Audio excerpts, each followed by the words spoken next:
दोस्तों आज मैं आपके साथ शेयर करने वाला हूँ एक ऐसा नायाब तरीका जिसको अप्लाई करके आप डेफिनेटली शेयर्स में इन्वेस्ट या ट्रेड कर सकते हैं। तो बहुत ध्यान से सुनिएगा और समझिएगा जो मैं इस वीडियो में बताने वाला हूँ। दोस्तों क्या होता है, अगर आपने देखा है और अगर आप जानते हैं तो मार्केट में 4000 से 5000 कंपनीज लिस्टेड हैं और it is next to impossible कि हम सारी कंपनीज़ के बारे में रिसर्च कर सकें टेक्निकली और फंडामेंटली, राइट। तो ये तो अपने बात दिमाग से निकाल ही देनी चाहिए कि हम सारी कंपनीज़ के बारे में जान सकते हैं और अप टू डेट रह सकते हैं। लेकिन दोस्तों एक तरीका है जिसको अप्लाई करके डेफिनेटली हम कॉन्फिडेंस लेवल अपना बिल्कुल बढ़ा सकते हैं। तो चलिए जानते हैं उस तरीके को। दोस्तों हम सब कहीं ना कहीं न्यूज़ चेक करने की एक हैबिट में होते हैं और न्यूज़ जब चेक करते हैं तो एन नंबर ऑफ़ कंपनीज़ उन न्यूज़ेज़ में होती है और उन न्यूज़ेज़ की वजह से ये जो कंपनीज़ हैं हाईलाइट होती हैं और रिटेल ट्रेडर्स के रडार पे आती हैं। तो सपोज़ आपने सुबह कोई न्यूज़ चेक करी है, पूरे दिन भर कोई न्यूज़ चेक करी और उसमें आपको 20 स्टॉक्स ऐसे मिले जो कि आपके न्यूज़ में हैं और आपको हाईलाइट हो रहे हैं।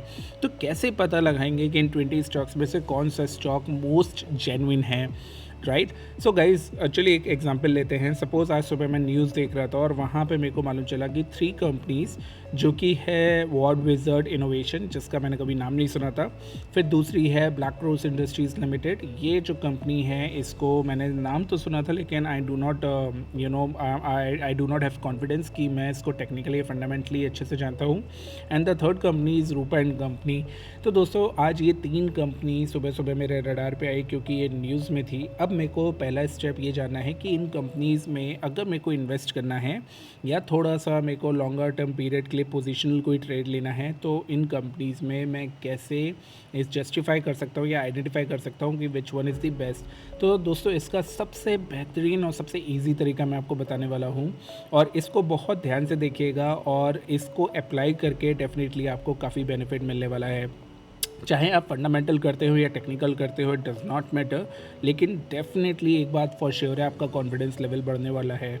तो दोस्तों पहला आपको जो माइंड में बात रखनी है कि सोचिए, मतलब आप इंडिविजुअली जब वर्क करते हैं, अपने काम के साथ वर्क करते हैं, तो डेफिनेटली आपको इतना टाइम नहीं होता है कि आप प्रॉपर रिसर्च वर्क कर सकें। लेकिन उसी की जगह जो म्यूचुअल फंड हाउसेज या एफआईज वगैरह होते हैं, ये काफ़ी रिसर्च वर्क करने के बाद ही किसी कंपनी में इन्वेस्ट करते हैं, राइट।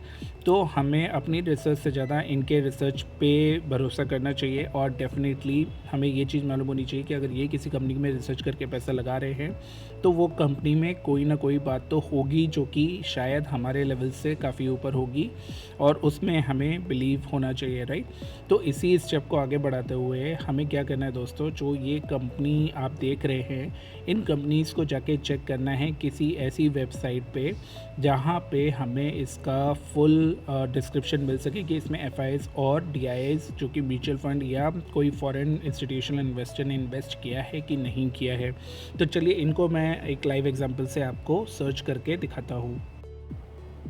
तो दोस्तों अब आपके सामने ये जो मैंने गूगल का विंडो ओपन किया है, यहाँ पे हमें सिंपली क्या करना है, पहली कंपनी पे जाके यहाँ पे हमें कॉपी करना है, पेस्ट करना है और आगे आपको लिखना है एफआईआईज, राइट। और इसके बाद हमें गूगल सर्च पे जाके सर्च कर लेना है। वंस इट इज़ सर्चिंग, आपको यहाँ पे 2-3 वेबसाइट्स दिखेंगी जो आपको एफआईआईज होल्डिंग दिखा सकती हैं। I prefer to use trend line and trend line पर जब मैं जाता हूँ तो यहाँ पे मेरे को दिखाता है कि इस वक्त जो प्रमोटर होल्डिंग है वो 70% है, एफआईआईज जो है 0.2% है और इंस्टीट्यूशनल 0.2% है। अब अगर इसके नीचे आप जाएंगे तो आपको दिखेगा कि पास्ट में इसके कभी भी 2019 से कभी भी किसी डीआईज ने या कभी भी किसी एफआईआईज ने यहाँ पे पोजीशन नहीं क्रिएट करी एक्सेप्ट दिस वन की 0.02% यहाँ पे किसी एफआईआईज ने पोजीशंस एक्वायर करी हैं। गाइज देखिए, अगर आप इस बात को बिलीव करते हैं कि जब भी कोई म्यूचुअल फंड कंपनी या एफआईआईज बिल्कुल रिसर्च करने के बाद ही पैसा लगाते हैं, then definitely this strategy is going to work for you. तो मेरे लिए डेफिनेटली ये जो कंपनी है जिस पे हम लोग इस वक्त बात कर रहे हैं कि Ward Wizard Innovation and Mobility Limited, इस कंपनी में मेरे को शायद फंडामेंटली या टेक्निकली देखने की कोई ज़रूरत नहीं पड़नी चाहिए, क्योंकि डेफिनेटली अगर मेरे को इसमें इन्वेस्ट करना है तो अगर डीआईज और एफआईआईज का ही कॉन्फिडेंस नहीं है तो मैं इसमें इन्वेस्ट करके क्या करूँगा। देखिए इसके 2 साइडेड हो सकते हैं, मैं दोनों साइड आपको बता देता हूँ। फर्स्ट, हमेशा वो कंपनियाँ ज़रूरी नहीं कि जिसमें डीआईज़ और एफआईज़ इन्वेस्ट नहीं कर रहे हैं, वो आपके लिए अच्छी नहीं हो सकती। वो बिल्कुल अच्छी हो सकती है, लेकिन वो सिर्फ शॉर्ट टर्म ट्रेडिंग पर्पस और मीडियम टर्म ट्रेडिंग पर्पस से आपके लिए अच्छी हो सकती है। वो रिटर्न्स आपको दे सकती है, लेकिन उनमें रिस्क हमेशा बना रहेगा। दूसरी बात कि देखिए अभी ये जो पोजीशंस है ना मार्च 2022 की है, हमें नहीं मालूम है, वी डू नॉट नो कि जो नेक्स्ट क्वार्टर होल्डिंग आएगी हो सकता है उस होल्डिंग में ये इंक्रीज़ हो जाए एफआईज़ और डीआईज़ की पोजीशन। तो जब भी ये डेटा आता है, थोड़ा लेट डेटा आता है, एंड डेफिनेटली इस लेट का एक जो प्रोसेस होता है वो हमारे लिए देखने वाला होगा कि ऐसा ना हो कि नेक्स्ट क्वार्टर यहाँ पे किसी एफआईज़ या डीआईज़ ने पोजीशन इंक्रीज़ कर ली और हमें मालूम ही ना चले। तो ये 2 पॉइंट है जो आपको याद रखने हैं। तो वॉट विज़र्ड इस वक्त मेरे लिए इन्वेस्टमेंट के कैटेगरी पे नहीं है और इसमें इन्वेस्ट करने के लिए मैं नहीं सोचूंगा। Now let's check the second company. अब हम लोग ब्लैक रोज़ इंडस्ट्रीज़ को यहाँ पे देख लेते हैं। ब्लैक रोज़ इंडस्ट्रीज़ जैसे कि आप सब लोग जानते हैं, हमने नाम सुना है ब्लैक रोज़ इंडस्ट्रीज़ का, और यहाँ पे शेयर होल्डिंग पैटर्न में अगर गए ब्लैक रोज़ के, तो डेफिनेटली हमें यहाँ पे देखने के लिए मिला कि एफआईज़ और डीआईएस की यहाँ पे पोजीशंस ऑलमोस्ट नील है, almost nil.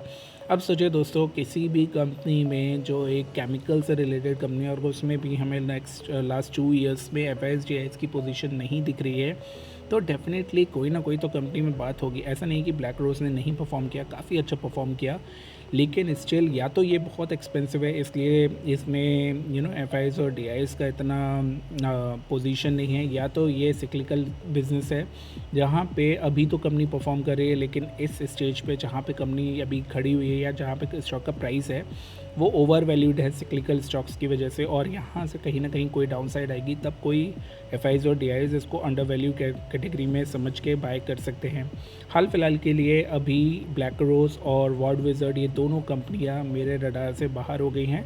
Now the third one is Rupa and company. इसको हम लोग कॉपी कर लेते हैं और जाके हम लोग इसका एफआईज़ डीआईएस चेक करते हैं। तो रूपा एंड कंपनी को जब मैं यहाँ पे सर्च कर रहा हूँ तो ये रूपा एंड कंपनी आ गई, और इसका मैंने जब शेयर होल्डिंग पैटर्न चेक किया तो शेयर होल्डिंग पैटर्न में now this is the difference. Rupa में आपको अब यहाँ पे डीआईएस की पोजीशन बढ़ती हुई दिख रही है। 2019 से 2020 दिसंबर या सितंबर 2020 तक यहाँ पे कोई भी डीआईएस इंटरेस्टेड नहीं थे, लेकिन सडनली वहाँ से एफआईएस और डीआईएस दोनों का इंटरेस्ट इस कंपनी में आने लग गया। तो अब अगर मेरे को out of these 3 companies, what wizard और आपका ब्लैक रोज़ या रूपा, अगर मेरे को अब फंडामेंटली या टेक्निकली इनमें से कोई कंपनी देखनी होगी तो मैं डेफिनेटली रूपा को प्रेफर करूँगा। और यहाँ पे अगर मैं जाता हूँ और इनका इंस्टीट्यूशनल होल्डिंग देखता हूँ तो मैं देखता हूँ कि एबेकस इमर्जिंग अपॉर्चुनिटी फंड ने यहाँ पे काफ़ी पैसा इन्वॉल्व किया है। एंड एबेकस आप जैसे जानते हैं मिस्टर सुनील सिंघानिया की कंपनी है जो कि बहुत वेल नोन फंड मैनेजर हैं मार्केट में। तो डेफिनेटली जब उनका कॉन्फिडेंस, उनकी कंपनी का कॉन्फिडेंस इस पर्टिकुलर कंपनी पे आ रहा है तो हमारा भी कॉन्फिडेंस इस कंपनी पे होना चाहिए। तो दोस्तों देखिए, मैंने एक बहुत छोटा सा आपको तरीका बताया है। अब आप टेक्निकली या फंडामेंटली जैसे भी आप चेक करते हैं, क्योंकि मैं टेक्निकल एनालिस्ट हूँ, मैं टेक्निकल एनालिसिस को ज़्यादा प्रेफरेंस देता हूँ ओवर फंडामेंटल एनालिसिस। तो I will check Rupa and company technically. मेरे लिए जो ये कंपनी है इसको ही मैं प्रेफरेंस दूंगा और इसको ही मैं टेक्निकली चेक करूँगा। आप लोग मेरे को कमेंट बॉक्स में लिख के बताइए कि ये आइडिया आपको कैसा लगा, एंड डेफिनेटली इससे आपको काफ़ी हेल्प मिलेगी अगर एक बार आप इस प्रोसेस को अच्छे से समझ लें और इसको प्रैक्टिस में लेके आ जाएं। So guys, with this note I hope कि मैंने आज कुछ वैल्यू एडिशन किया होगा आपकी इन्वेस्टमेंट जर्नी में एंड ट्रेडिंग जर्नी में, and if so then please do not forget to like this video. Thank you guys, thanks a lot, bye bye. Market देती है सबको कमाने का मौका। सब्सक्राइब के साथ नोटिफिकेशन बटन दबा के मारो मौके पे चौका।